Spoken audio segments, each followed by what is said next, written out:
नमस्कार, मी गौरव गोरेगावकर। मी हॉस्पिटलमध्ये ह्यासाठी आलेलो की माझ्या पायामध्ये पेन होतं। पेन एवढं खूप होतं तर मी फर्स्ट व्हिजिट केलं समीर कौल सर यांना। त्यानंतर माझं सोनोग्राफी झाली। सोनोग्राफीमध्ये माझ्या पायामध्ये थोडासा क्लॉथ जाणवला, म्हणजे डिटेक्ट झाला तो। त्यानंतर ट्रीटमेंट एवढा फास्ट त्यांनी चालू केली की खूप म्हणजे बोलतात ना, एकदम म्हणजे मला कळलंही नाही की मी एवढ्या फास्ट ट्रीटमेंट कशी माझी झाली एकदम। आणि खरंच भक्तिवेदन माझ्यासाठी खूप हेल्पफुल ठरलं की माझ्या ट्रीटमेंट, माझं फूड, माझी केअर, खूप चांगल्या गोष्टी यासोबत झाल्या आणि मी लवकरात लवकर ह्या गोष्टीतून बाहेर पडलो।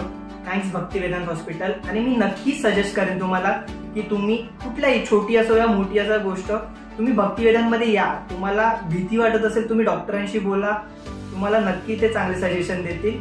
थँक्यू भक्तिवेदन।